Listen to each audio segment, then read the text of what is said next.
السلام عليكم ورحمة الله وبركاته. إن الحمد لله نحمده ونستعينه ونستغفره ونعوذ بالله من سوء أنفسنا وسيئات أعمالنا. من يهده الله فلا مضل له ومن يضلل فلا هادي له. وأشهد أن لا إله إلا الله وحده لا شريك له وأشهد أن محمدا عبده ورسوله. اللهم صل على محمد وعلى آل محمد. يا أيها الذين آمنوا اتقوا الله واتقوا ولا تموتن إلا وأنتم مسلمون. يا أيها الناس اتقوا ربكم الذي خلقكم من نفس واحدة وخلق منها زوجها وبث منهما رجالا كثيرا ونساء واتقوا الله الذي تساءلون به والأرحام إن الله كان عليكم رقيبا. يا أيها الذين آمنوا اتقوا الله وقولوا قولا سديدا يغفر لكم أعمالكم ويغفر لكم ذنوبكم ومن يطع الله ورسوله فقد فاز فوزا عظيما. أما بعد فإن أشرف الحديث كتاب الله وخير الهدي هدي محمد صلى الله عليه وسلم وشر الأمور محدثاتها فإن كل محدثة بدعة وكل بدعة ضلالة وكل ضلالة في النار. Ma'asyiral muslimin rahimani wa rahimakumullah. Kita bersyukur kehadiran Allah Subhanahu wa taala dengan nikmat yang halus dan anugerah yang Allah berikan kepada kita. Sekalian kita dapat berkumpul di rumah Allah dalam rangka mengkaji mendalami agama kita di Islam. Kemudian semoga senantiasa tercurah kepada junjungan Nabi kita Muhammad sallallahu alaihi wasallam, kepada keluarga, kepada para sahabat dan kepada segenap kaum muslimin yang menjadikan beliau sebagai pesumpah, sebagai panutan, sebagai contoh dalam mengatur kehidupan dunia hingga datangnya hari kiamat. Ma'asyiral muslimin rahimani wa rahimakumullah. Sungguh setiap kita ketika mau merenung tentu akan menyadari setiap kita ini tidak lepas daripada dosa dan maksiat. Bahkan dikatakan oleh Imam Qurtubi, beliau mengatakan kenapa setiap kita ini tidak lepas daripada dosa dan maksiat? Karena Allah Subhanahu wa taala menciptakan kita dalam keadaan berumah jahula, dalam keadaan seorang yang banyak berbuat boleh, seorang yang banyak memiliki kebodohan. Makanya Rasulullah sallallahu alaihi wasallam mengatakan dalam hadis yang hadis itu dihasankan oleh Syekh Muhammad bin Al-Albani, beliau mengatakan kullu bani Adam khata wa khairul khata'in tawwabun. Beliau mengatakan setiap anak Adam itu pasti berbuat salah. Dan sebaik-baik orang yang berbuat salah, sebaik-baik orang yang berbuat maksiat, melakukan perbuatan dosa adalah mereka yang mau bertobat kepada Allah Subhanahu wa taala. Saudara kita nanti, kalau demikian keadaannya, kalau setiap kita tidak lepas dari perbuatan dosa, bahkan Rasulullah sallallahu alaihi wasallam mengatakan, kalau kita tidak melakukan dosa, Allah akan jadikan kita ini binasa. Kemudian Allah akan datangkan satu kaum yang berbuat dosa, kemudian setelah itu mohon ampun kepada Allah, Allah akan berikan ampun. Sebagaimana hal ini diterangkan dalam riwayat Muslim, kata Nabi wallahi nafsi biyadihi laula tudribu la ta'afa Allah wa la ja'a bi qaumin yusbihuna fa yastaghfiruna Allah fa yaghfir lahum. Kata Rasul, demi yang jiwaku di tangannya, sekiranya kalian tidak berbuat dosa, Allah Subhanahu wa taala akan membawa pergi kalian. Jadi kalau ada orang yang tidak berbuat maksiat, Allah akan bawa pergi. Kemudian Allah akan datangkan satu kaum yang dia berbuat dosa. Setelah itu mohon ampun kepada Allah. Kemudian Allah akan berikan kepada dia. Hadis ini pun menjelaskan kepada kita, setiap kita mesti tidak lepas daripada maksiat dan dosa. Makanya benar, kalau dikatakan oleh Abdurrahman bin Mahdi, beliau mengatakan ayyu beridu nafsahu minal maqal qawlan. Kalau ada orang yang menganggap dirinya itu terhindar dari kesalahan, dia itu orang yang gila. Dia itu orang yang gila karena memang sekali lagi Allah Subhanahu wa taala menciptakan kita dalam keadaan zalim, dalam keadaan bodoh, maka mesti setiap kita ini tidak pernah lepas daripada kesalahan. Kemudian lebih parah lagi, kalau seorang tidak pernah melakukan dosa, maka dikhawatirkan dia akan terjatuh pada dosa yang paling besar. Rasulullah mengatakan dalam hadisnya, sanadnya itu hasan lighairi. Kata Nabi, laulan satu nutudribun langit tu alaikum ma huwa akbar min dzalik. Al-qudusu al-qudusu. Kata Rasul, sekiranya kalian tidak melakukan dosa, saya khawatir kepada kalian. Apa kekhawatiran Nabi bagi seorang yang tidak melakukan dosa? Nabi khawatir jangan-jangan dia malah akan terjatuh pada dosa yang paling besar. Apa dosa yang paling besar? Ujub. Ini sebagai ulama memasukkan hadis ini dalam bab bahwasanya dosa yang paling besar itu salah satunya adalah sombong. Kalau orang nggak pernah berbuat dosa, malah dia khawatirkan nanti dirinya ada ujub yang itu merupakan sumber dosa yang paling besar. Ini orang salah. Saudara yang tadi, padahal semua kita sadar dan semua kita tahu, semua kita pernah mendengarkan bahwa kemaksiatan dan dosa itu merupakan sumber malapetaka. Tidaklah ada di dunia dan di akhirat syarrun wa daun illa sabatu ad-dunya wal-ma'ad. Tidak ada di dunia dan di akhirat itu kejelekan. Tidak ada di dunia dan di akhirat itu penyakit kecuali sebabnya dosa dan maksiat. Kecuali sebabnya dosa dan maksiat. Cukuplah pelajaran yang paling berharga kita ambil dari kisah bapak moyang kita. Kenapa tidak disebutkan nenek moyang kita? Karena memang awalnya adalah Nabi Allah Adam alaihissalam yang Allah ciptakan. Kisah Nabi Allah Adam alaihissalam ketika Allah Subhanahu wa taala keluarkan dari surga, dari tempat yang penuh dengan kelezatan, penuh dengan kenikmatan, penuh dengan kegembiraan, penuh dengan kesenangan, Allah turunkan ke negeri yang penuh dengan kesulitan, kesedihan, musibah. Apa penyebabnya? Penyebabnya karena kemaksiatan yang dilakukan. Kemaksiatan yang dilakukan. Dikeluarkan dari tempat yang penuh dengan kenikmatan, ditaruh di tempat yang penuh dengan kesedihan. Dunia itu kan tempat yang penuh dengan aks dan kesedihan. Kalau antum perhatikan, senikmat-nikmat apapun di dunia, dibalik kenikmatannya itu ada kesedihan. Nikmatnya makan bakso, sambelnya banyak. Malamnya nanti ada kesedihan. Waduh, nggak bisa tidur. Karena perutnya penuh. Atau misalnya seorang merasakan nikmat apapun di dunia itu. Ya. Apapun kenikmatan di dunia, kenikmatannya di dunia itu dibarengi dengan apa penyebabnya Nabi Adam alaihissalam dan istri beliau dikeluarkan dari surga, kemudian ditaruh di negeri yang di situ penuh kesedihan dan musibah, sebabnya adalah maksiat. Ini contoh yang pertama. Kemudian contoh yang kedua dinukilkan oleh para ulama berkaitan tentang kisah Iblis. Iblis Allah keluarkan dari kerajaan langit. Allah usir, Allah laknat. Allah mata khadahilah wa datilah. Allah rubah bentuk fisik dan hatinya. Dijadikan bentuknya itu sejelek-jelek bentuk. Makanya kalau orang menggambarkan tentang iblis, tentang syaitan, itu gambarannya tidak ada yang iblis itu tampang. Allah jadikan sejelek-jelek bentuk. Kemudian hatinya itu dijadikan sejelek-jelek hati. Apa penyebabnya? Penyebabnya karena kemaksiatan. Penyebabnya karena kemaksiatan. Dua kisah ini cukup menjadi pelajaran kepada kita. Setiap kita tentu tidak lepas daripada maksiat. Tidak lepas daripada maksiat. Dan kita harus tahu sekali lagi sumber kehancuran dunia dan akhirat. Sumber malapetaka di dunia dan akhirat. Kemaksiatan dan perbuatan dosa. Kalau seorang sudah mengetahui yang demikian, maka apa sikap yang harus dia lakukan? Yang harus dia lakukan tentunya dia harus mengetahui. Sebenarnya maksiat itu apa? Sebenarnya dosa itu apa? Kemudian setelah dia tahu apa itu dosa, apa maksiat, dia pun dituntut tahu apa bahayanya dari kemaksiatan. Setelah dia mengetahui apa bahayanya kemaksiatan, dia pun dituntut tahu kalau sudah terlanjur berbuat maksiat, sikapnya bagaimana? Ya, sikapnya bagaimana? Seperti tema yang dibahas, jika sudah terlanjur berbuat maksiat, apa yang dilakukan? Apa yang dilakukan? Ini seseorang wajib ilmu. Setiap kita wajib mengilmui bagaimana memanage kemaksiatan itu bisa menjadikan seseorang diridhoi Allah. Bagaimana mungkin maksiat diridhoi Allah Subhanahu wa taala? Maka seorang yang berbuat maksiat lakukan perkara-perkara yang menjadikan sebab gugurnya maksiat. Setelah itu dia akan mendapatkan ridha Allah Subhanahu wa taala. Saudara informasi ini sebagai pendahuluan. Tentunya setelah itu kita akan bahas pembahasan yang pertama apa yang disebut dengan dosa dan maksiat. Para ulama, kalau dari sisi bahasa itu diterangkan dalam kitab Al-Arab yang disebut dengan dosa itu ayat malayahillahu. Seseorang melakukan sesuatu yang tidak boleh. Itu namanya maksiat. Kalau sesuatu nggak boleh dilakukan, itu dikerjakan, itu secara bahasa namanya dosa, namanya maksiat.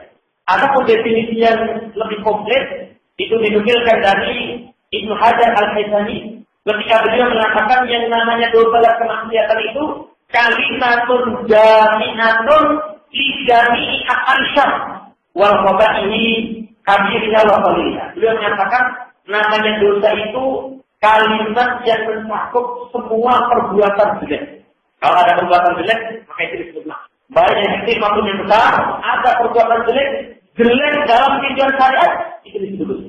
Itu disebut dosa.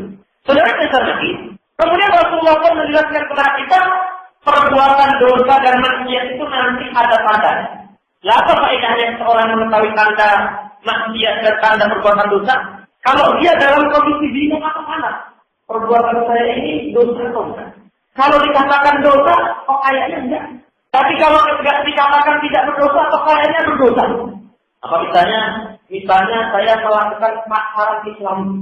Oh, pasaran Islam. Kalau dikatakan dosa, ada embel-embel Islam. Tapi kalau tidak dikatakan dosa, kok ada lapor pasaran. Kalau ada perkara yang seperti itu, nanti dia butuh tahu apa tandanya maksiat, apa tandanya dosa. Diterangkan dalam hadis riwayat Muslim, ketika nanti mengatakan wal ismu ma'aka binatika. Kalau dalam lafaznya Wadifah bin Nazar, beliau mengatakan al ismu ma'aka binati wa qarada dan kemudian wakari ta'ayyatoni al-himna. Beliau mengatakan dosa itu sesuatu yang menjadikan hatimu gundah, sesuatu yang menjadikan hatimu ragu-ragu, hatimu tidak tenang, hatimu tidak suka, benci, itu dosa. Ini diterangkan oleh para ulama, tanda dari dalam. Tanda dari dalam. Kalau seorang melakukan satu amalan, kemudian dalam melakukan amalan itu tidak ada ketenangan dalam hati, ada kegoncangan, kegundahan, tidak tenang, kebencian dalam hatinya, itu tanda dari dalam, itu merupakan perbuatan dosa. Cuman tanda yang seperti ini hanya dimiliki bagi orang-orang yang hatinya disinari oleh Allah Subhanahu wa Ta'ala. Kalau hati seseorang itu sudah mati, ya, kalau hati sudah mati itu semakin berbuat maksiat, semakin senang. Ya. Berarti semakin berbuat maksiat, semakin asik. Itu kalau orang sudah hatinya mati. Tapi kalau orang hatinya itu masih ada cahaya dari Allah Subhanahu wa Ta'ala, cahaya keimanan, kalau berbuat dosa, maka ada kesedihan dalam hati. Kemudian tanda dari keluarnya, wakarista ayatori alimah. Kamu tidak suka perbuatan yang kamu lakukan itu dilihat oleh manusia. Dilihat oleh manusia. Manusia apa yang dimaksudkan? Manusia yang dimaksudkan itu adalah orang yang memiliki keutamaan. Kalau misalnya antum melakukan suatu perbuatan, kemudian ketemu sama teman pengajian. Oh, saya malu. Kenapa kamu malu? Lah kemarin saya ketemu teman pekasar. Kalau seorang melakukan suatu perbuatan, kemudian malu dilihat oleh orang-orang yang soleh, maka itu tanda dosa dari luar. Tanda dosa dari luar. Misalnya memboncengkan orang wanita yang bukan mahramnya. Begitu ketemu langsung helmnya, pakai helm yang dilihat dari luar tidak kelihatan. Dilihat dari luar tidak kelihatan. Sehingga tidak ditegur. Kemarin saya lihat kamu memboncengkan seseorang ya. Dia katakan kamu barangkali salah. Iya benar, motornya saya lihat Jupiter X. Loh, kan sekarang banyak yang punya motor seperti ini. Ketidaksukaan seseorang dilihat dari luar, dilihat orang lain ketika melakukan satu perbuatan, ini sekali lagi salah satu tanda dosa dari luar. Ya, saudara yang hormati, lebih-lebih lagi kalau sudah terkumpul dua perkara ini. Ada perbuatan, ada keluaran hatinya tidak tenang. Kemudian dia malu dilihat oleh orang. Lebih khusus ketika dalam kondisi samar. Maka hati-hati itu barangkali merupakan tanda dosa. Hati-hati itu merupakan tanda dosa. Maka seorang nanti hendaknya betul-betul mewaspadai. Kalau melakukan satu ucapan, satu perbuatan, kok terpenuhi syarat yang diterangkan dalam hadis Rasulullah SAW, dikhawatirkan itu merupakan perbuatan dosa. Ini wallahu a'lam. Saudara bisa nanti, kemudian setelah itu apa penyebabnya dosa? Ya, kalau orang ingin mengobati sesuatu, dia tahu penyebabnya sesuatu. Penyebabnya sesuatu. Diterangkan oleh Imam Ibnu Qayyim di dalam kitabnya Al-Fawaid. Beliau menjelaskan, tidaklah ada seorang hamba melakukan perkara yang diharamkan kecuali penyebabnya itu dua. Penyebab pertama suudzon kepada Allah Subhanahu wa Ta'ala. Sekiranya dia taat kepada Allah, mendahulukan Allah Subhanahu wa Ta'ala, dia suudzon. Kalau saya jadi orang baik, jangan-jangan saya tidak dapat itu. Kalau saya lebih mengedepankan ridha Allah Subhanahu wa Ta'ala, jangan-jangan saya tidak berhasil mendapatkan ini. Kali yang haram saja susah, apalagi yang halal. Itu bahasanya syaitan. Kalau saya nanti terus lurus di atas jalan ketaatan, jangan-jangan saya dapat. Suudzon dia kepada Allah Subhanahu wa Ta'ala itu memunculkan perbuatan maksiat. Butuh contoh? Contohnya sangat mudah. Ada seorang yang berdoa kepada kuburan. Ada seorang yang berdoa kepada kuburan. Kenapa dia berdoa kepada kuburan? Sudah kepada Allah. Kalau minta sama Allah nggak dikasih, makanya saya mintanya kepada kubur. Sudah kepada Allah Subhanahu wa Ta'ala. Atau misalnya dia minta kepada kubur, kucil sama. Dia minta kepada itu karena sudah kepada Allah. Kalau saya sholat misalnya ambil air wudhu, sholat meminta kepada Allah, Allah nggak kasih. Tapi kalau saya misalnya ngalah berkah kepada kepalanya juga sama, nah itu memberikan barokah. Sudah kepada Allah menjadikan seorang berbuat. Menjadikan seorang berbuat manusia. Saudara informasi, seudahnya orang kepada Allah itu sumbernya min dhaffi ilmi. Sumbernya karena lemahnya ilmu. Kalau seorang berilmu tentang Allah Subhanahu wa Ta'ala tidak mungkin seudah. Kenapa? Karena Allah sudah katakan kalau kamu minta kepadaku astajib lakum. Saya akan Allah berani memberikan janji akan mengasihi karena langit dan bumi itu milik Allah Subhanahu wa Ta'ala. Jadi Allah Subhanahu wa Ta'ala, maka Allah akan memberikan janji akan. Kalau seorang punya ilmu, maka dia akan berbuat.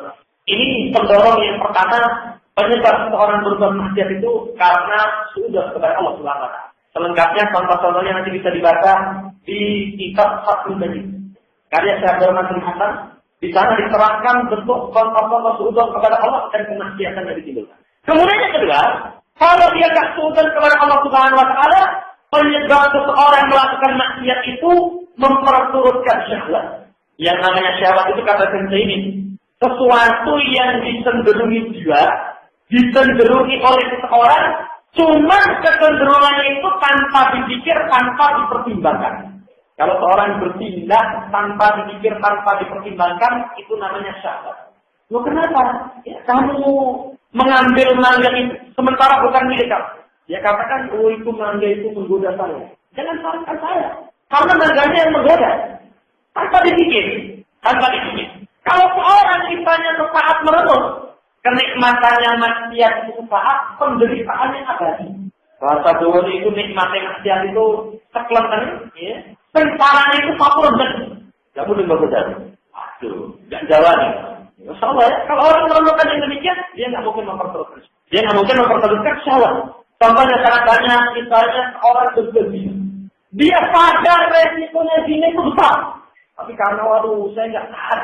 Ya, akhirnya dia berbuat zina. Atau misalnya seorang mengambil harta orang lain, dia tahu resikonya mencuri itu kalau ketemu orang diteriakin maling-maling, habis dia. Tapi karena dia tidak berpikir ke arah itu, syahwatnya yang menjadikan dia mendorong untuk melakukan. Jadi sebab yang kedua, seseorang terjatuh dalam perbuatan syahwat, memperteruskan syahwat itu merupakan penyebab dosa. Saudara kita hormati, kenapa kita ini terjatuh dalam perbuatan syahwat? Kenapa bisa demikian? Karena itu pinternya setan dalam menghias-hias perkara yang mungkar. Pinternya setan sesuatu yang mungkar itu dihiasi seakan-akan apa saja. Dimaksud sekarang banyak contohnya. Gaya pria masa kini. Apa itu maksudnya? Rokok. Jadi kalau lelaki sekarang kok di kantongnya ada mushaf, itu bukan pria masa kini. Jadi kalau pria masa kini ya ujian. Iya kan? Itu dihiasi kemungkaran seakan-akan baik. Kemudian misalnya yang lain apa? Misalnya menghiasi perkara minuman keras. Mabuk misalnya. Ya, Anda layak jadi bintang. Anda layak jadi bintang. Subhanallah. Dihiasi perkara mungkar dengan yang ini. Kalau misalnya berkaitan tentang pasaran, hari ini nggak punya pasar, justru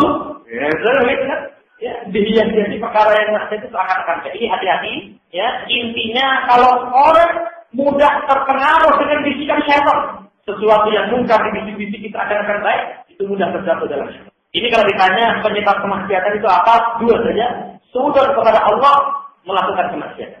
Tapi dari dua perkara itu muaranya kepada satu perkara. Apa muaranya seorang suudzon kepada Allah? Apa muaranya seorang memperturutkan syahwat? Muaranya adalah al-jahil. Muaranya adalah kebodohan. Bodoh tentang Allah Subhanahu wa Ta'ala, bodoh terhadap akibat dosa.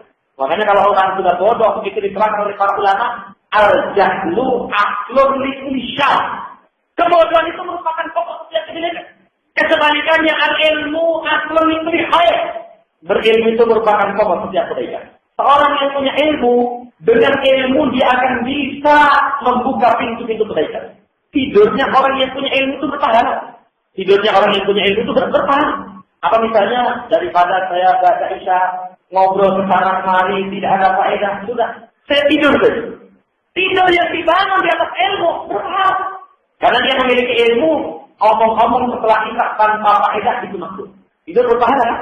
Tapi jangan dipakai dalil tidurnya di majelis ilmu itu berpahala. Jangan saja itu tidak berpahala. Apalagi kamu datang tidur saja tidak berpahala.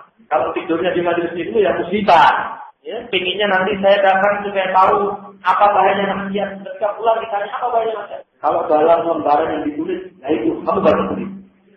Itu contoh ya. Artinya kalau orang memiliki ilmu, dengan keilmuannya itu bisa membuka pintu kebaikan. Tapi kesebalikannya, bodoh terhadap syariat, bodoh terhadap akibat dosa, itu merupakan pokok maksiat. Butuh dalil antum baca surah Al-A'raf ayat yang ke-111. Ketika kaumnya Musa meminta kepada Musa dengan mengatakan, ya Musa, ij'al lana ilahan kama lahum. Wahai Musa, kok kami ini dibikinkan satu sebagaimana mereka punya hak. Apa jawabannya Musa? Qala innakum qaumun tajhalun. Ya, sesungguhnya kalian itu kaum yang bodoh. Kenapa dikatakan bodoh? Setelah diselamatkan oleh Allah Subhanahu wa taala dari kekejaman Fir'aun. Kalau orang yang cerdas ditolong sama orang, terima kasihnya kepada siapa? Kepada yang nolong kan? Bukan yang nolong si A, terima kasihnya sama si B. Jazakallahu khairan. Si B bingung, lah kebaikan saya apa? Bodoh, kebodohan menjadikan seorang meminta dipikirkan berhala. Kemudian perhatikan pula Allah kisahkan tentang kisah kaum Lut. Ketika Allah mengatakan kepada kaumnya, "Ataktuna al-fahishata wa antum tubsirun?" Apakah kalian lakukan perbuatan fahisyah sementara kalian lihat? A'innakum la ta'tuna rijala syahwatan min duni nisa. Kenapa kalian datangi laki-laki dengan syahwat bukan wanita? Kaum Lut itu laki bersama laki. Perbuatan maksiat. Ucapan Lut ketika melihat kaumnya melakukan yang demikian, beliau katakan, bal antum qaumun tajhalun. Bahkan kalian itu kaum yang buruk. Allah sudah dikatakan, laki itu pacarnya perempuan. Sudah dibikin, oh nanti pacarnya ini dengan ini. Sudah ada tempatnya. Di situ ada kelezatan, ada kenikmatan. Tapi malah laki terus sama. Boleh kan? Kebodohan kaum Lut menjadikan dia berbuat maksiat. Dan masih banyak contoh yang lain. Makanya ada di surat An-Nisa ayat yang ke-17. Allah katakan, innamat taubatu 'ala Allah lilladzina ya'maluna as-su'a bijahalatin tsumma yatubuna min qarib. Sesungguhnya taubat kepada Allah itu bagi orang yang melakukan kejelekan tapi melakukan kejelekan itu bersumber dari kebodohan. Makanya diriwayatkan dari para sahabat, mereka mengatakan kulukan bin Aqaba Abdul Allah bijaga. Setiap dosa yang dilakukan oleh Anda, setiap Anda itu karena dosa. Imma bodoh terhadap Allah Subhanahu wa taala, imma bodoh terhadap akibat dosa. Akibat dosa, makanya kalau orang mengatakan saya alim, tapi masih suka berbuat maksiat, hakikatnya dia bukan alim. Artinya dia bukan alim. Madama yustillaha fawajahid.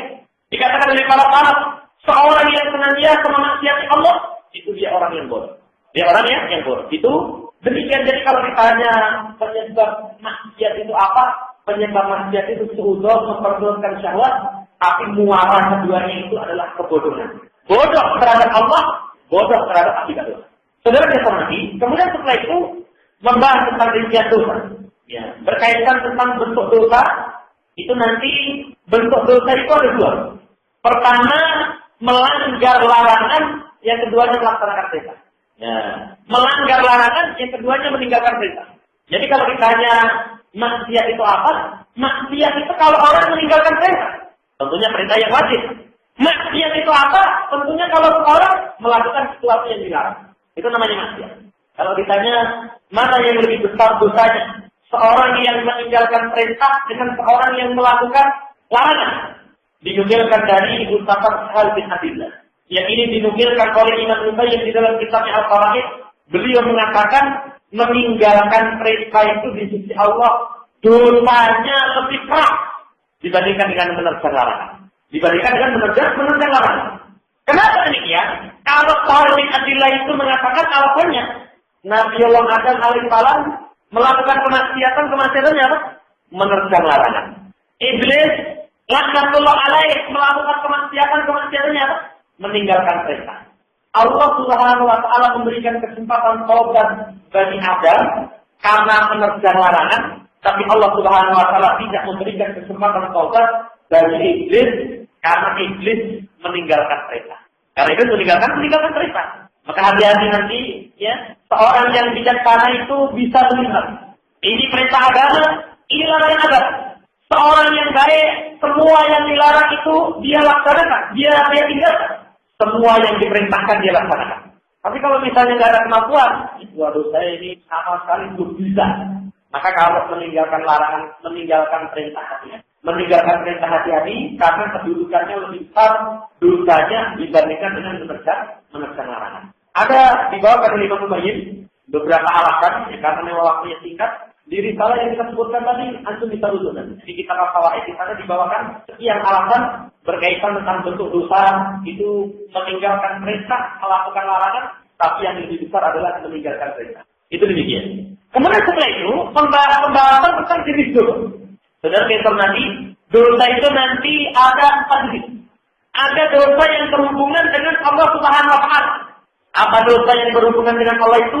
Semua bentuk kemaksiatan yang kemaksiatannya itu tidak merugikan orang lain. Itu namanya maksiat yang berhubungan dengan Allah Subhanahu wa Ta'ala. Misalnya orang mendem, tapi mendemnya di kamar.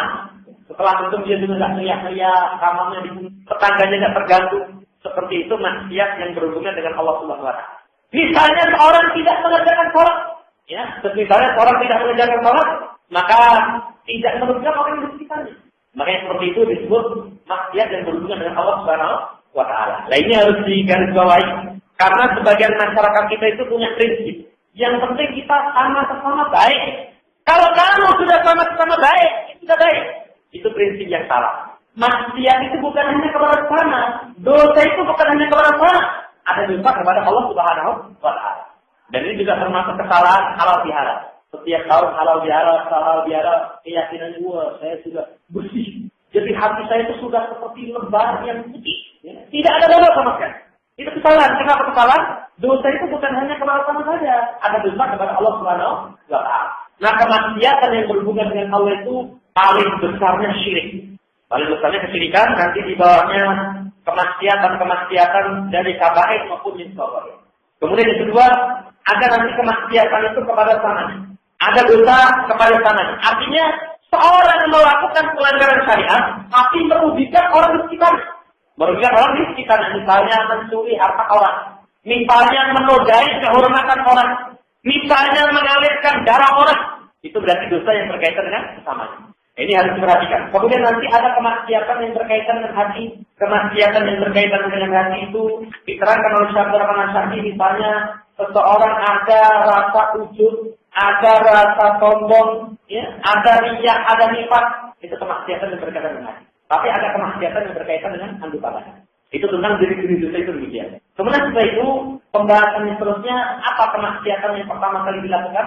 Sebagian ulama mengatakan kemaksiatan yang pertama kali dilakukan itu kibr, sombong. Sombong itu kemaksiatan yang pertama kali dilakukan karena iblis ketika diperintahkan sujud kepada Adam, Adam wastakbar, tidak mau dan sombong. Itu pertama. Makanya para ulama sebagian mengatakan awalu ma aqdillah ma'usiyatihillahu azza wa jalla al-kibr kama fa'ala iblis alam. Awal Allah Subhanahu wa Ta'ala dimaksiat sombong sebagaimana dilakukan oleh iblis. Tapi sebagian mengatakan kemaksiatan yang pertama kali itu sebagian ulama mengatakan adalah hasad. Kenapa iblis sombong tidak mau melaksanakan perintah Allah? Karena hasad kepada Adam. Karena hasad kepada Adam.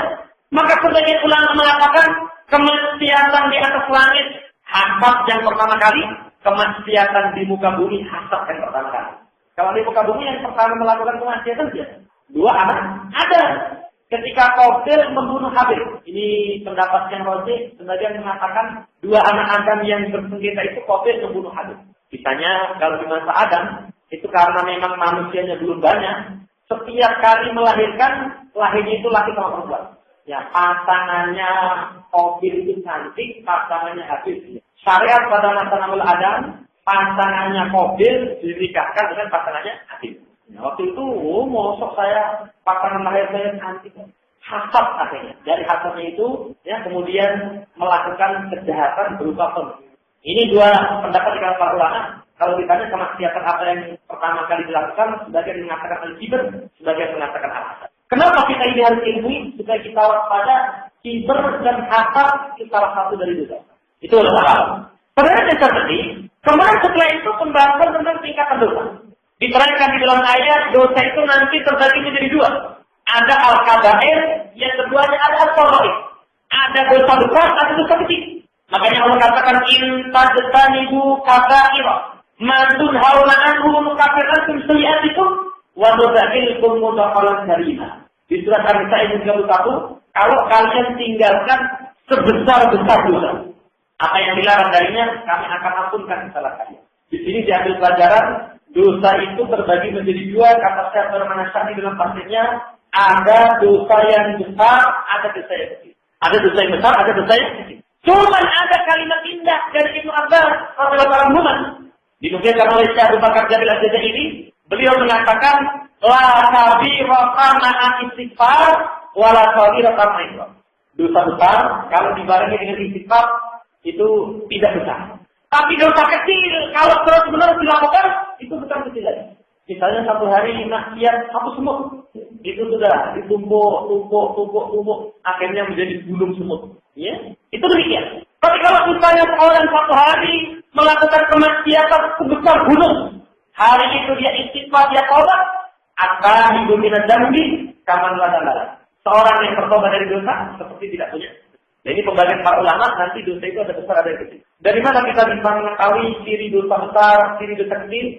Akhirnya saya ingin di Syarah Al-Qabair dan juga Syekh Al-Manasai dalam tafsirnya, beliau memberikan kepada kita ciri dosa besar, dosa kecil. Ciri dosa besar itu pertama, mafihi hadun di dunia. Kalau di dunia ada hukuman had. Contohnya seorang berzina. Kalau belum pernah menikah, disambut pasca. Berarti zina itu bisa. Misalnya seorang menuduh orang lain ya, berbuat kejahatan. Seorang yang menuduh tidak bisa mendatangkan saksi, disambut 80 kali. Maka menuduh tanpa ada bukti, itu dosa. Misalnya seorang yang minum minuman khamr. Minum minuman keras, itu kalau di masa Nabi, di masa Abu Bakar, disambut 40 kali. Berarti menjem, itu termasuk dosa. Sekali lagi kemaksiatan yang ada hak di dunia itu ciri dosa. Kemudian yang kedua, ciri dosa besar itu kalau ada wa'idun fil akhirat. Ada ancaman di akhirat. Apa bentuk ancamannya? Misalnya di alam kubur seseorang akan mendapatkan siksa di kubur. Ya, kata Nabi ketika melewati dua kuburan, ya sungguh dua penghuni kubur ini sedang diazab. Wa ma yu'adzabani fi kabir wa la fi kabir. Keduanya tidak diazab dalam perkara besar menurutnya, tapi ternyata besar. Diancam dengan siksaan di alam kubur. Yaitu apa? Pertama karena dia suka namimah. Namimah itu kulaan fitnah. Dia datang ke si A, dia katakan kemarin si B ngomong demikian. Kemudian dia datang ke si B, kemudian dia katakan si A kemarin ngomong seperti ini. Tujuannya untuk membuat kerusakan. Nakil kalam min dia dikitab, itu namanya namimah. Namimah itu berarti dosa besar. Kenapa? Ada ancaman di alam kubur. Kemudian yang keduanya, diterangkan oleh Rasulullah SAW, orang tersebut tidak menjaga diri dari kencing. Tidak menjaga diri dari kencing. Kalimat tidak menjaga diri dari kencing itu bisa maknanya kencing di sembarang tempat. Kalau orang tidak punya agama itu kencing itu dijadikan tulisan. Di tengah jalan dibikin tulisan, ya, misalnya gambar cinta. Ya, biar nanti kalau orang lewat tahu, oh ini berarti kencing bulan. Jadi kalau orang gagal nih, itu seperti itu tidak menjaga kencing. Sedangkan makna yang keduanya, tidak menjaga kencing itu ketika dia kencing tidak berhindar diri dari najis. Laki-laki ya asal mantur saja misalnya. Tidak peduli pakaiannya kena najis atau enggak peduli. Nah berarti hal yang seperti itu termasuk dosa. Kalau ada ancaman di akhirat, misalnya sisaan di alam kubur, sisaan di padang mahsyar, ya, kemudian sisaan di neraka, amalan yang seperti itu diancam di akhirat itu dosa. Itu patokannya kedua. Kemudian patokannya ketiga, ciri dosa besar itu dinafikan keimanan. Dinafikan keimanan. Ya. Kalau ada kalimat, oh itu bukan orang mukmin, bukan orang mukmin yang melakukan seperti ini. Ya. Kalau dinafikan keimanan, berarti itu ciri dosanya dosa besar. Kemudian yang keempatnya, arti bulan nasib, memberikan pengaruh laknat.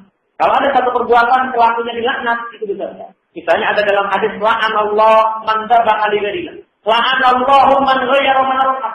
Allah melaknat seorang yang menyembelih selain Allah. Allah melaknat orang yang merubah tanda batas bumi. Tanda batas bumi itu bisa patok tanah.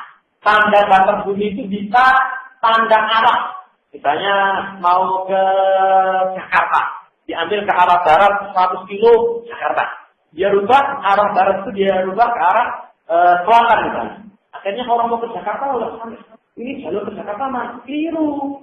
Ya, tanda-tanda yang seperti itu termasuk kalau orang merubahnya mendapatkan laknat, berarti itu merubah tanda-tanda itu termasuk dosa besar. Termasuk dosa besar. Kalau di gunung misalnya, dari gunung itu nanti ada kode-kode. Misalnya pohonnya diketok, ambrukkan ke sini, itu berarti arahnya salah. Itu kalau baru tarik jalur yang awal. Itu kalau baru tarik jalur yang awal, seperti misalnya dirubah.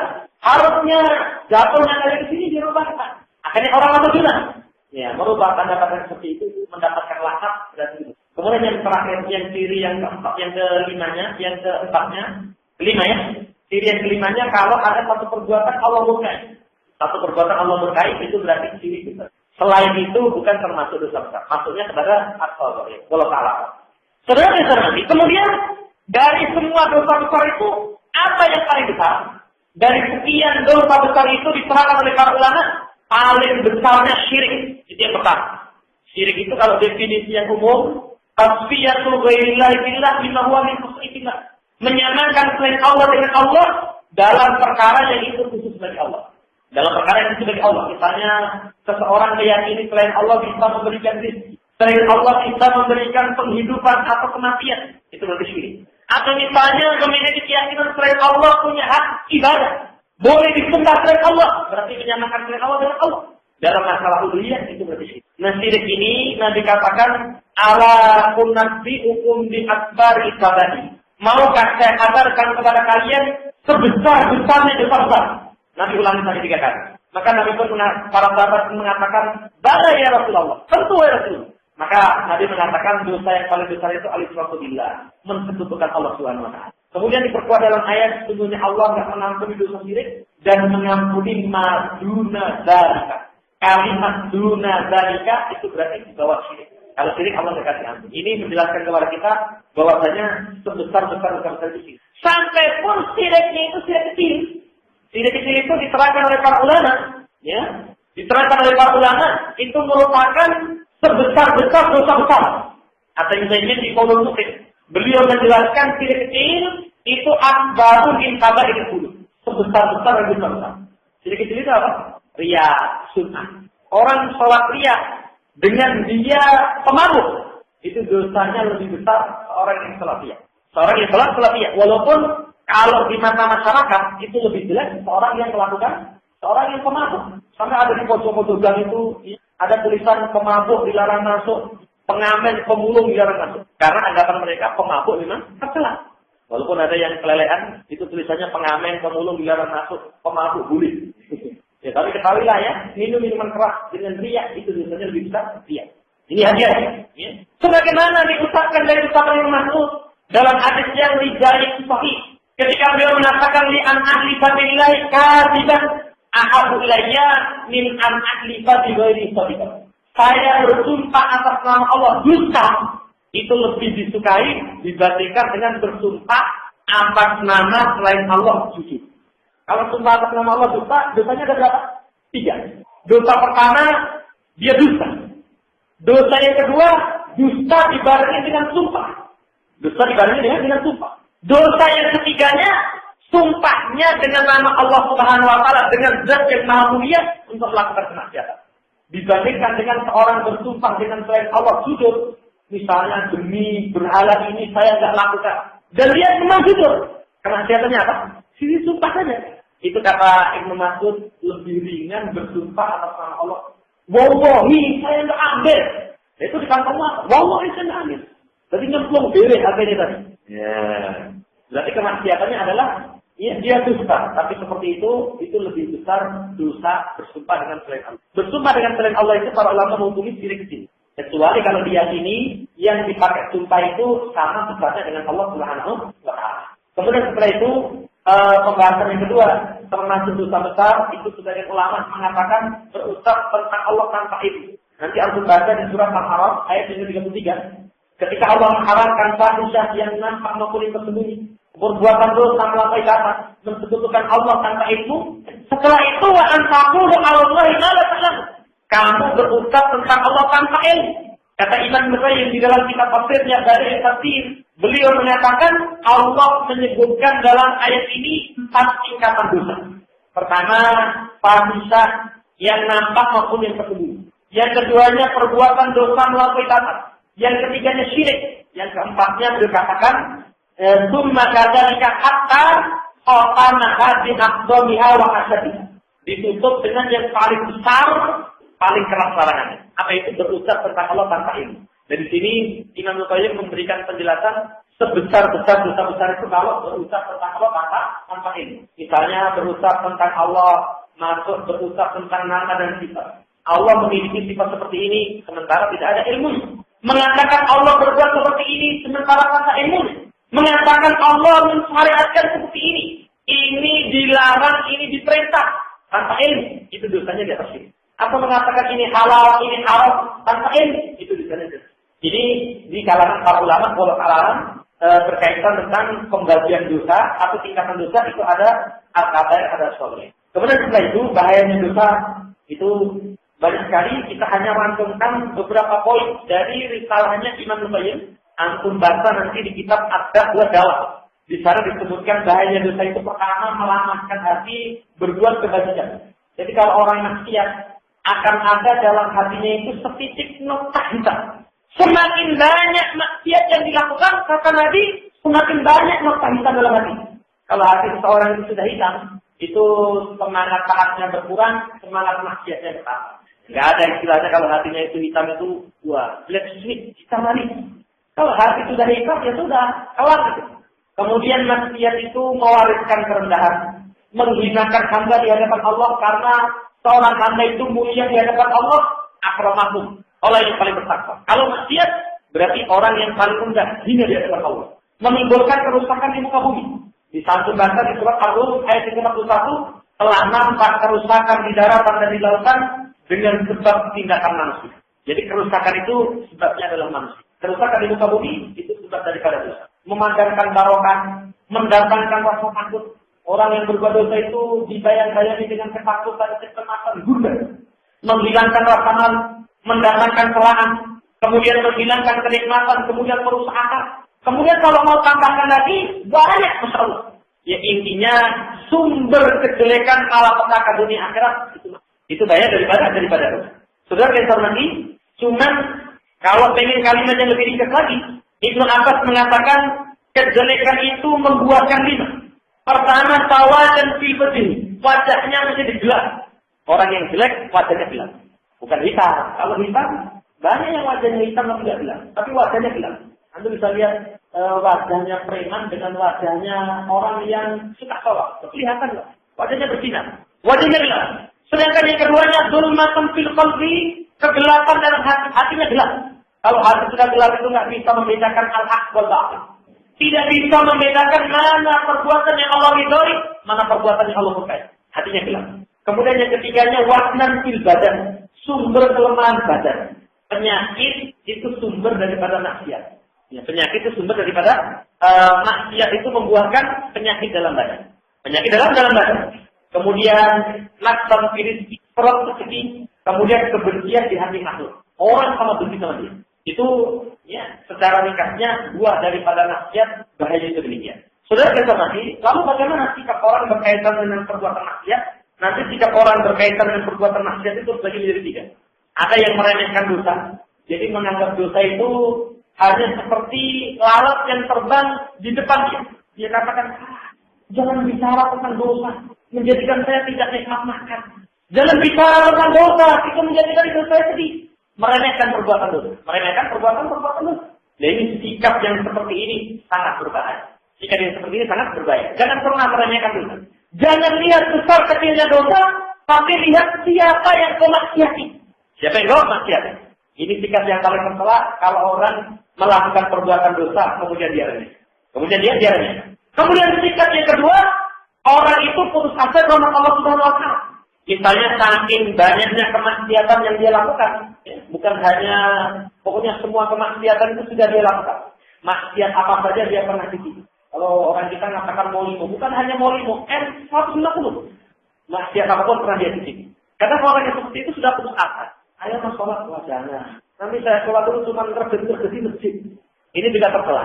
Seseorang tidak boleh putus asa dari rahmat Allah Subhanahu wa taala, wala taqnatu min rahmatillah. Jangan kalian putus asa dari rahmat Allah. Kenapa enggak boleh putus asa dari rahmat Allah? Karena Allah itu Maha Pengampun. Karena Allah itu Maha Pengampun. Sebesar apapun dosa seseorang, kalau dia mau mengampun kepada Allah Subhanahu wa taala, maka Allah akan berikan kepada dia ampun.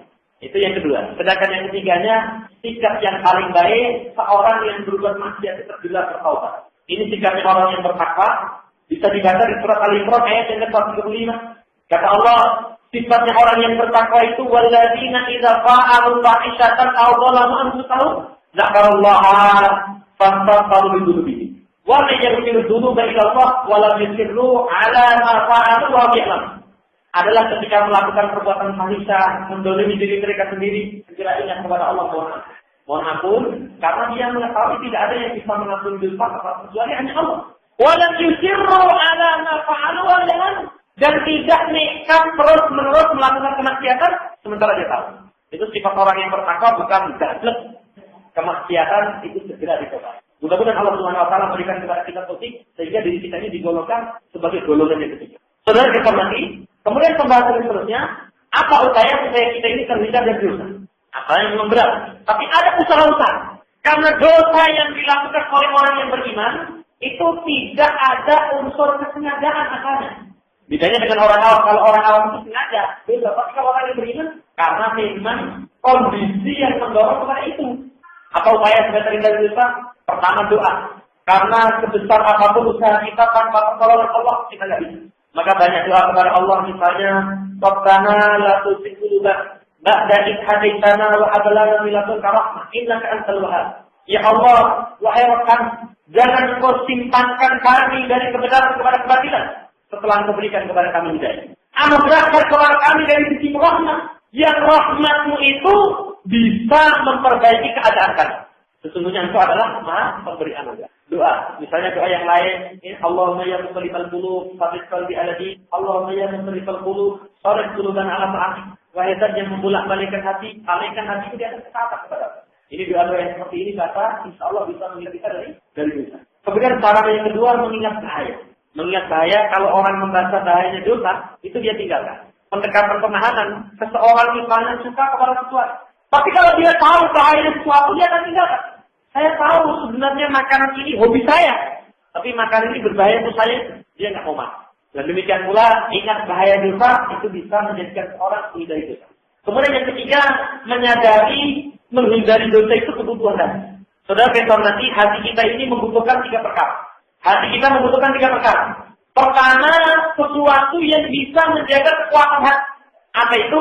Iman, amal soleh, dan juga pilar-pilar ketaatan. Itu yang bisa menjaga kekuatan hati.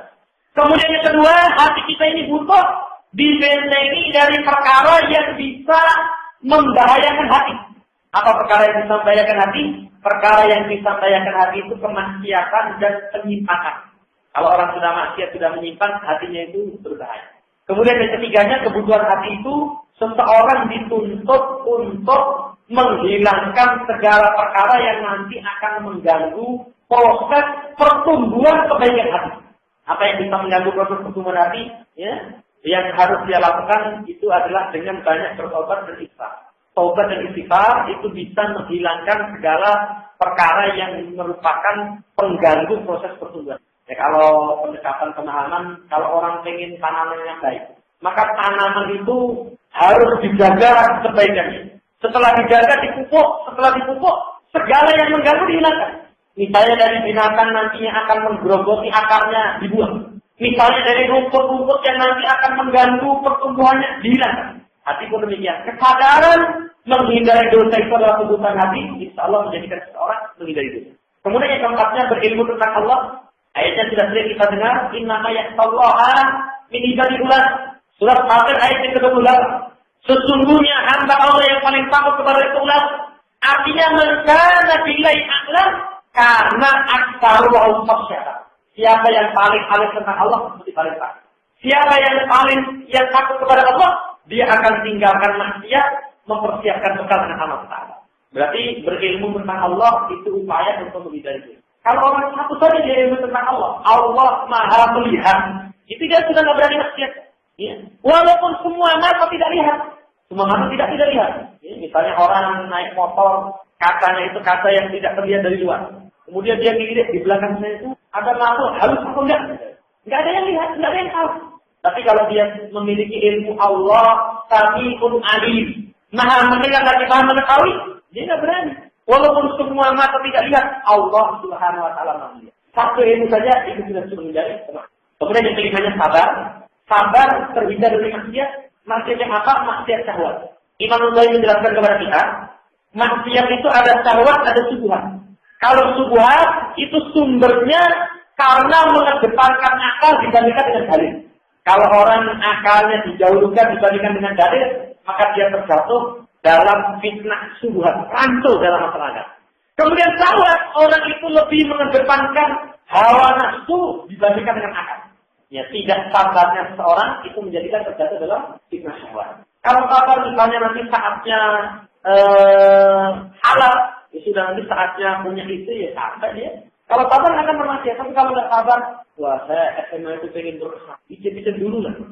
Nggak sabarnya menjadikan kepada kemaksiat. Ini yang kelimanya. Ya, nanti lebih lengkapnya dibaca di surat As-Sajdah ayat yang ke-24. Kami jadikan di antara mereka itu imam yang menunjuki dengan perkara kami ketika mereka sabar, ketika mereka terhadap ayat kami sama yakin. Sabar itu untuk melawan serangan syahwat, yakin itu untuk melawan serangan syubhat. Kemudian yang keenamnya menjauhi lingkungan yang jelek. Kalau ingin terhindar dari maksiat, jauhi lingkungan yang jelek. Dalilnya tentang kisah seorang yang membunuh 100 orang. Waktu itu membunuh 99 orang, datang kepada ahli ibadah dengan mengatakan, wahai adik, saya itu sudah membunuh 99 orang. Ya, bukan seperti yang dilakukan oleh Rian. Gagal dari mana itu? Itu cuma baru berapa? Ini sudah 99 orang. Apakah ada kesempatan bagi saya bertobat? Oh, nggak ada. 99. Dosamu itu sudah sangat besar. Nggak ada kesempatan bertobat. Hanya paten kita saja. Genapkan 100. Lalu dia tanya Alim, wahai Alim, saya itu sudah membunuh 100 orang. Angger itu jawab, orang mau tobat, aku sisi. Bukan seperti itu, bukan seperti itu. Ya. Dia katakan saya sudah membunuh 100 orang, ini bagaimana? Apakah ada kesempatan tobat? Alim itu mengatakan, na'am, wa ma yaqulu bainahu wa baina taubat.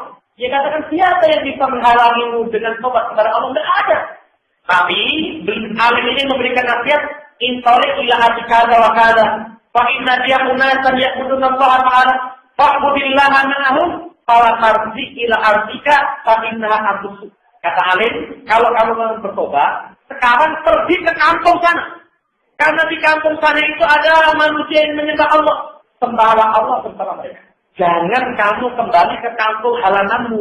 Karena kampung halaman itu kampung yang jelek. Perhatikan di sini. Apa faedah yang bisa dipetik dari ini? Faedah yang bisa dipetik dari ini diterangkan oleh para ulama. Pertama, pergaulan seseorang, lingkungan dengan orang yang berilmu dan bertakwa, orang yang baik, itu membantu doa. Misalnya, orang kalau masyarakatnya itu biasa sholat jamaah, nggak jamaah ke masjid, malu. Diawali rasa malu, akhirnya menjadi baik. Ini kalau lingkungan yang baik. Pilih lingkungan yang baik. Faedah yang kedua, disyariatkan pindah dari tempat yang di situ banyak maksiat. Kalau orang tinggal di lingkungan yang banyak kemaksiatan, dampak paling minimalnya cemburu kepada kemaksiatan itu tinggi. Kalau kita misalnya nongkrong sama perokok, itu dampak minimalnya ngerokok itu dianggap biasa. Nggak apa-apa ngerokok itu. Karena rokok itu siwa eksilon. Ya. Kadang orang akan menganggap seperti itu. Paling minimalnya ya. Maka pilih lingkungan yang baik, itu akan bisa menjadikan seorang terhindar dari maksiat. Kemudian yang ketujuhnya, agar terhindar dari maksiat itu yang ketujuhnya berteman dengan orang yang baik. Berteman dengan orang yang baik, hadisnya sudah jelas bahwasanya teman yang baik itu dimisalkan seperti pembawa minyak wangi. Kalau kita bergaul dengan pembawa minyak wangi, bisa kita diberi. Kalau nggak diberi, kita bisa membeli. Kalau nggak membeli, minimalnya kita dapat bau yang baik. Temennya orang-orang yang suka pengajian. Oh, nggak mungkin dia maksiat sponsornya sama kita. Dapat baunya kan? Tapi kalau seorang misalnya berteman dengan orang yang jelek, itu sudah seperti berteman dengan beliau kan itu. Baju kita bisa terbakar. Kalau nggak ya dapatkan bau busuk. Dapatkan bau busuk. Temannya dengan yang jelek itu, wah saya nggak berani sama. Polo itu geng motor. Itu kan? Orang sudah mencap, oh kamu itu ya Pokoknya dipakai dalil, burung itu tidak akan hinggap kecuali yang sedikit. Itu kaidah umumnya dikatakan oleh para ulama. Amil mar'i latus al-wasal an-qarini. Itu orang itu jangan ditanya, Mas kamu itu baik atau enggak? Kalau ditanya Mas dengan baik, orang jahat pun mengatakan saya baik. Walaupun saya jahat itu dibalik kejahatan saya ada niatan baik. Begitu kan? Itu seperti itu. Tapi kalau misalnya tanya temennya itu bilang, wasal an-qarini, gabungan sopo. Bolon itu siapa? Kalau dia berteman dengan orang jelek, itu alamat berbau jelek. Maka pilih teman yang baik, ya. Sebagaimana nasihat Ibnu Mubarak, wa idza qalita fashab fadilan da'aya itu ibadah kalau. Kalau kamu cari teman yang punya keutamaan, punya rasa malu, punya kehormatan, punya kemuliaan. Jadi kalau bahasa kita, pilih teman jangan pandang bulu. Itu bahasa yang benar. Jangan dipandang bulunya, gondrong atau enggak, jangan. Tapi pandang dia itu soleh atau enggak. Kalau dia soleh, saya berteman. Kalau enggak, saya enggak. Jadi, permasalahan yang ketujuh, ya, cara menghindari kemaksiatan itu berteman dengan orang baik. Kemudian yang kelasannya, cara menghindari kemaksiatan itu muhasabah sebelum berbuat. Kata Al-Hasan, wa imallahu abdan wa qafa indahani. Fa in kana lillahi amdahu wa in kana li ghairi ta'ab. Semoga Allah merahmati seorang Anda ketika memiliki keinginan berdiri sah. Berdirinya itu dia harus nonton. Kira-kira ini lillah atau enggak? Ada ridha Allah enggak? Ada pahala Allah enggak? Ya, kalau ada pahala Allah, ada ridha Allah, dia laksanakan. Kalau enggak, dia enggak laksanakan. Lain insya Allah bisa menghindarkan kita dari maksiat. Makanya sebelum berbuat, sebelum berusaha, kata Imam Syafi'i, man arada ayat takalan fali fakir. Kalau kemaksiatannya dengan lisan, sebelum ngomong bisa pikir dulu. Kebanyakan orang kan berpikir setelah ngomong. Kenapa saya tadi ngomong seperti itu? Setelah kepalanya beljot, itu baru mikir. Coba saya tadi nggak ngomong seperti itu, nggak dikepuyuran. Harusnya dia pikir dulu, saya ngomong seperti ini, baik atau enggak? Kalau misalnya mau berbuat, dia pun pikir. Kira-kira perbuatan saya ini ada ridha Allah, nggak ada pahala? Kalau ada dia berbuat, kalau enggak dia nggak berbuat. Jadi insya Allah, muhasabah sebelum berbuat, itu bisa menghindari maksiat. Kemudian yang terakhir, sibuk dengan amal taat. Kalau orang sudah sibuk dengan amal taat, sudah otomatis dia nggak mungkin ada kesempatan untuk berbuat maksiat. Wallahu a'lam. Kemudian pembahasan yang terakhir, ya, saran penghapus dosa itu apa? Saran penghapus dosa itu yang pertama amal soleh. Bisa dibaca di surat Hud ayat yang ke-114. Kata Allah wa aqimi shalah tarafan nahar wa zulatan minal lail. Innal hasanat yudhibna sayyi'at. Dirikan salat di penghujung siang dan penghujung malam. Sesungguhnya kebaikan itu bisa menghilangkan kejelekan. Para ulama mengambil sikap amal soleh bisa menghapus dosa, bisa menghilangkan dosa. Tapi dengan syarat kata-kata dan selainnya, selama dosanya itu dosa kecil. Jadi kalau dosa kecil kita beramal soleh bisa hilang, Tapi kalau dosanya besar itu disyaratkan harus ada taubat. Dosa kecil juga harus ada taubat. Cuman amal soleh terkadang bisa menghapus dosa ya. Tapi jangan diremehkan dosa cilik. Dosa kecil kalau dikumpulkan menjadi banyak, menjadi besar. Ini yang pertama demikian. Kemudian termasuk amal soleh yang bisa menghapus dosa itu amal soleh yang merupakan kafarat maksiat. Misalnya seorang melakukan maksiat, misalnya sumpah dia langgar, maka kafaratnya dengan memberi makan 10 orang miskin, kemudian memberi pakaian atau memerdekakan budak. Kalau nggak mampu berpuasa, lah kafarat yang seperti itu sudah menggugurkan dosa dia. Atau misalnya seorang tiap hari berzina dengan istrinya di bulan Ramadan. Berzina dengan istrinya di bulan Ramadan, nanti ada kafaratnya apa? Memerdekakan budak. Kalau nggak mampu berpuasa 2 bulan berturut-turut, sesasir atau setah, 2 bulan berturut. Kalau nggak mampu, memberi makan 60 orang miskin. Kalau nggak mampu, kan di masa Nabi ada kisahnya yang laki-laki suruh memberi makan 60 orang miskin. Dia katakan, ya Rasulullah, siapa penduduk sini yang paling miskin? Nggak mampu lagi. Ya sudah, setelah itu Rasulullah masuk bawa segarnya korma. Ya sudah, ini bagi penduduk miskin di kampung. Waktu itu dia masih katakan, ya Rasulullah, di 2 kampung itu yang paling miskin ya saya. Maka Rasulullah dengan tersenyum sudah bawa pulang kasih makan keluarga. Ini kafarat dari perbuatan maksiat itu sudah sebagai penghapus. Ini wala ta'alam amal soleh yang pertama, yang kedua istighfar. Istighfar di surat Al-Anfal ayat yang ke-33, wa makana Allahu mu'adzibahum wa hum yastaghfirun. Allah tidak mungkin mengazab mereka sementara mereka istighfar. Dari sini diperoleh faedah diterangkan oleh Syekh Abu Bakar Jabir Al-Jazairi dalam kitab tafsirnya, seorang yang istighfar selamat dari azab dunia akhirat. Selamat dari azab dunia akhirat. Itu orang yang istighfar. Ya, kemudian juga dalam hadis Rasulullah SAW mengatakan, wahai anak Adam, sekiranya dosamu itu setinggi langit. Perhatikan setinggi langit. Bukan hanya sumber internet, tapi setinggi langit. Kemudian kamu minta ampun kepadaku, aku akan berikan ampun. Walau balik, saya tidak akan peduli. Berarti di situ seorang yang banyak istighfar itu bisa menjadi penghapus dosa. Bisa menjadi penghapus dosa. Maka amat beruntung orang yang lisannya itu senantiasa bahasa zikir. Junjungan Nabi kita Muhammad SAW itu dalam satu hari tidak kurang mengucapkan astagfirullah wa atubu ilaih, sama sekali tidak kurang. Dan sayangnya kita itu cuma istighfar 3 kali setelah sholat saja sering lupa. Assalamualaikum warahmatullahi wabarakatuh. Assalamualaikum warahmatullahi wabarakatuh. Imamnya mulai ke jamaah dulu. Tapi sing ngamin mau sopo? Jamaahnya sudah tidak ada. Dipikirin, wah makmum saya jadi. Ternyata makmumnya salam langsung lepas. Istighfar 3 kali astagfirullah tidak mampu. Padahal, masya Allah, junjungan kita seorang yang maksum itu dalam satu hari tidak kurang 100 kali membaca astagfirullah. Maka banyak istighfar, ya, karena istighfar itu kalau masuk padanya doa, diterangkan oleh para ulama, nanti seorang yang banyak istighfar, Allah Subhanahu Wa Taala akan berikan ampun. Dan keutamaan istighfar itu sangat banyak. Ya, keutamaan istighfar itu sangat banyak. Sisanya dengan istighfar berarti dia melakukan ketaatan.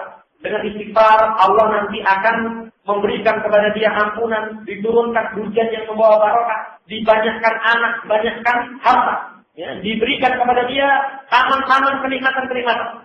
Baca di surah Nuh ayat yang 10 sampai 13. Surah Nuh ayat 10 sampai 13. Kemudian dengan istighfar itu seseorang diberikan kekuatan. Ditambahkan kekuatan surah Hud ayat 52. Kemudian dengan istighfar diberikan kelezatan, kesenangan hidup. Surah Hud ayat yang ketiga. Dan masih banyak yang lainnya. Intinya istighfar itu keutamanya besar. Saudara yang saya hormati, adapun sigat istighfar itu yang paling ringkasnya cuma astagfirullah. Tapi kalau paling panjangnya saya dulu istighfar, Allahumma anta rabbi, la ilaha illa anta khalaqtani wa ana abduka wa ana ala ahdika wa wahdika mastata'tu. Sampai akhir itu termasuk istighfar yang paling sigat yang paling afdal. Mulai ta'ala. Kemudian yang ketiganya sarana penghapus dosa itu taubat. Ya, taubat, dan ini sudah disepakati di kalangan umat, semua kemaksiatan itu penghapusnya taubat. Penghapusnya taubat, seperti Allah katakan di surat Al-Zumar ayat 53. Qul ya ibadiyalladzina asrafu ala anfusihim la taqnatu min rahmatillah. Innallaha yaghfiru dzunuba jami'a, innallaha ghafurur rahim. Wahai hamba-Ku yang melampaui batas terhadap diri mereka sendiri, jangan putus asa dengan Allah. Sesungguhnya Allah mengampuni dosa semuanya. Sesungguhnya Allah Maha Pengampun lagi Maha Belakang. Nah di sini tobat itu bisa menghapus seluruh dosa. Ya, tobat itu bisa menghapus seluruh dosa. Apa definisinya tobat? Pertama, tobat itu meninggalkan dosa, mengilmui kejelekannya. Jadi syaratnya tobat itu yang pertama meninggalkan dosa. Yang keduanya menyesal. Kalau orang berbuat maksiat bangga, dulu saya, itu berarti belum tobat. Yang keduanya menyesal. Sedangkan yang ketiganya berazam untuk tidak mengulangi. Berazam untuk tidak mengulangi. Kalau misalnya orang menyesal, meninggalkan maksiat, nanti kalau sudah punya modal lagi, pokoknya saya antara Spanyol dan ini, saya akan jatuh ini. Sekarang kan lagi rame 6 bulan. Ya, saya pas tahunnya juga malam hari keluar kok. Rame-rame kok, ternyata seperti itu. Dan saya pas di Saleh di satu tempat, itu ada anak kuliah. Laptopnya dia digadekan, motornya digadekan, ternyata untuk dibulan. Ada orang misalnya, saya sekarang sudah nyesel saya ikut itu. Saya sekarang nggak lagi. Kenapa nggak lagi? Modalnya habis. Seperti itu berarti belum tobat. Tobat itu berazam untuk tidak mengulangi. Saya tidak akan ulang, walaupun saya punya kemampuan. Kemudian syarat yang seterusnya itu ikhlas. Jadi meninggalkan maksiatnya bukan karena dicela, takut dicela, bukan meninggalkan kemaksiatannya itu karena di penjara saya kapok. Gara-gara itu di penjara 3 bulan. Tapi ikhlas. Semata mengharap pahala Allah, takut akan siksa. Kemudian syarat yang kelimanya, pintu tobat belum tertutup, belum yughorgir. Belum yughorgir, maka itu masih terbuka pintu tobat. Atau belum terbit matahari dari barat. Kemudian syarat yang keenamnya, kalau misalnya kemaksiatan itu masih bisa diperbaiki.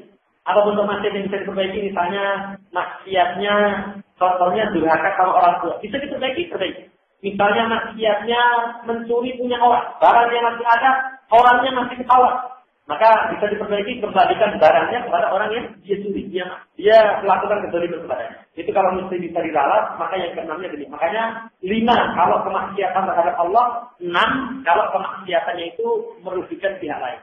Walau kalau ini secara ringkas tentang syarat tobat itu demikian. Saudara kita nanti, kenapa tobat dan istighfar itu dibedakan? Ya. Kenapa tobat dan istighfar itu dibedakan? Apa sebenarnya beda antara tobat dan istighfar?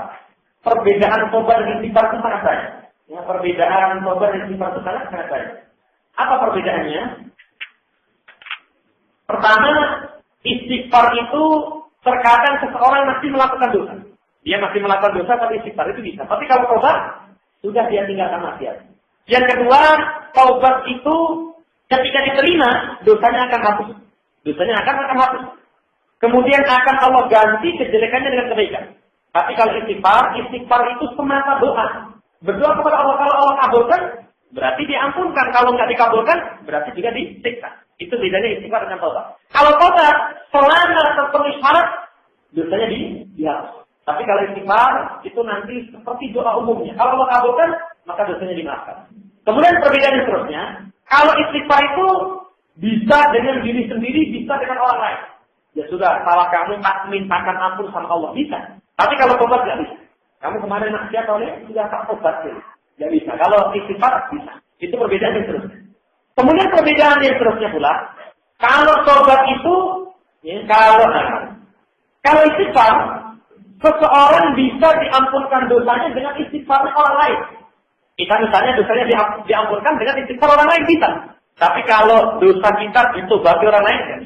Tidak bisa. Misalnya orang tua berbuat dosa selama bukan syirik, anaknya mohonkan ampun, maka itu bisa menjadikan orang tua itu diampunkan oleh Allah. Tapi kalau tobat, tidak bisa. Itu demikian. Kemudian kalau tobat, itu nanti kalau sudah nyuhur, dia tertutup.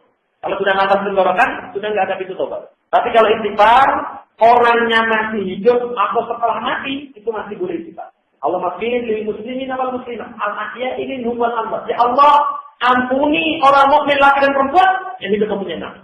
Tapi kalau tobat sudah cukup. Ini demikian. Ya. Kemudian pula, kalau kalimat istighfar dan tobat itu terpisah, itu mengandungi dua makna yang sama. Kalau ada ayat nanti menyebutkan istighfar, maka makna istighfar itu bisa terkandung tobat. Kalau ada makna ayat, ada ayat yang di situ lafaznya tobat, maka lafaz tobat itu juga mengandung. Kalau terpisah itu bisa maknanya sama. Tapi kalau terkumpul itu maknanya berbeda. Istighfar itu minta dijaga dari kejelekan yang telah lewat. Kalau taubat itu dijaga dari kejelekan yang dia takuti di masa yang akan datang. Ini kalau pahala beberapa perbedaan tentang istighfar dan taubat. Sebenarnya banyak sekali, cuma kita ringkaskan itu insya Allah sudah kalau nanti selengkapnya bisa dibaca di Syarah Wasiat Sughra karya dari Syekh. Mulut alam, jadi seperti itu berkaitan tentang permasalahan perbedaan antara istighfar dan taubat. Saudara kita mati, kemudian pembahasan seterusnya, apa utamanya taubat? Apa keutamaan taubat? Keutamaan taubat itu sebab keberuntungan. Sebab keberuntungan, surat An-Nur 31. Surat An-Nur 31. Keutamaan taubat itu menghapus kejelekan. Menghapus kejelekan, surat At-Tahrim ayat 8. Keutamaan taubat itu kejelekan diganti kebaikan. Surat Al-Furqan ayat yang ke-7. Surat Al-Furqan ayat yang ke-7. Kemudian keutamaan taubat itu dicintai oleh Allah.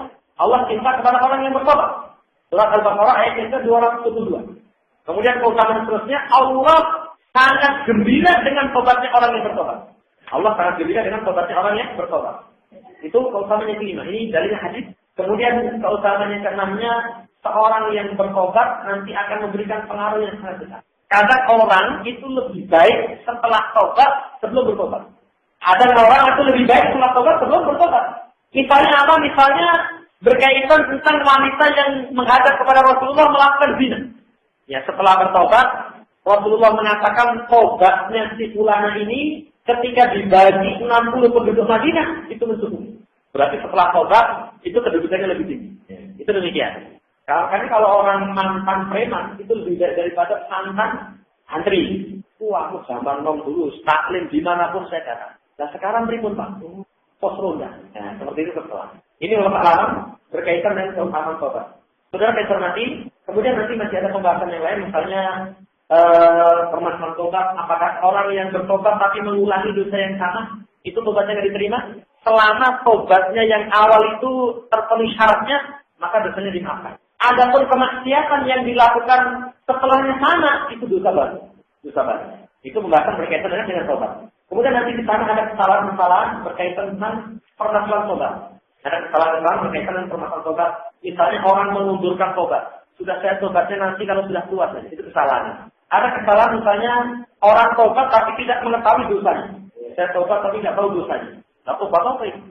Kalau tobat berarti dia ketahui dosanya. Kemudian termasuk kesalahan seseorang tobat, seseorang meninggalkan tobat khawatir kembali lagi dalam dosa. Tak usah tobat, besok diulangi lagi. Nah, seperti itu kesalahan. Termasuk kesalahan pula seseorang meninggalkan tobat karena takut dicela orang. Saya dulu salah, dia sadar salah tapi nggak mau bertobat karena khawatir dicela, itu juga kesalahan. Kemudian terus-menerus melakukan dosa karena bersandar rahmat Allah yang sangat luas.